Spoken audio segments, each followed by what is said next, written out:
The moment I found out my husband was celebrating his mistress's birthday, again, my world finally went gray. I walked to the balcony of our penthouse, the city lights a blur of indifferent glitter below, and prepared to jump. Just as I pulled myself onto the ledge, words began to flash in the air, shimmering like a digital mirage against the night sky. OMG, don't do it. In the future, that man will be on his knees licking your boots. If you die now, you'll miss him begging for you back. You don't believe US? Fine. In exactly 2 minutes, your husband is going to text you. He'll tell you to draw him a bath and wait for him to come home. I hesitated, half incredulous, half intrigued. And then, precisely 2 minutes later, my phone buzzed on the patio table. It was him. I came to believe these messages were here to help me save my marriage. So when my husband came home, I did exactly what they told me to do. I opened the door, a silk robe caressing my skin and a fresh, angry red hickey blooming on my neck. The sound of the key turning in the lock sent a jolt through me. I took one last, deep breath and pulled the door open. Ethan was propping up a drunken Tessa, his suit reeking of a cloying mix of perfume and whiskey. His brow was furrowed in that familiar, preemptive way, his excuses already forming on his lips. She's drunk, I have plans tonight. My voice, as smooth and placid as still water, cut through his prepared speech. He froze. I stepped aside, creating a path for them into the marble foyer. Go on, get her settled, I said with a serene smile. Take a shower and get some rest. Don't worry about the mess, the housekeeper will handle it in the morning. The string of calm, considerate words, so unlike the hysterics he was expecting, left him utterly stunned. Ethan's gaze, finally pulled from his shock, landed on me. For the first time in years, he looked at me like he was seeing a stranger. The black silk slip dress, a relic from a time before I'd made myself small for him, clung to curves he'd long ignored. And then his eyes found it, the garish, purple-red mark on my neck. His face darkened instantly. What is that on your neck?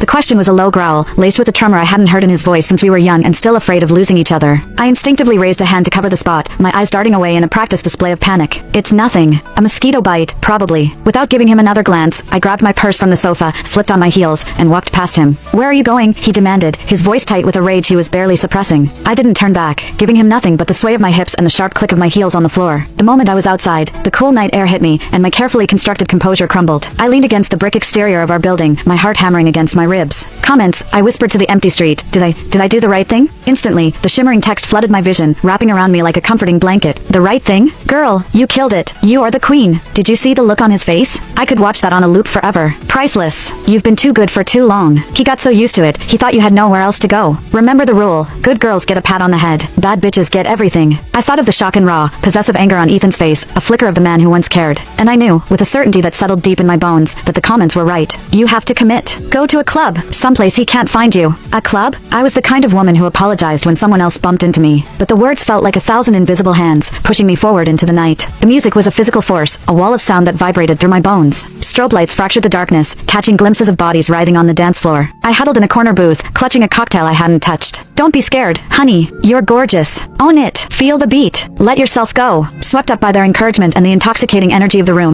Click the link in my bio to get the full story for free.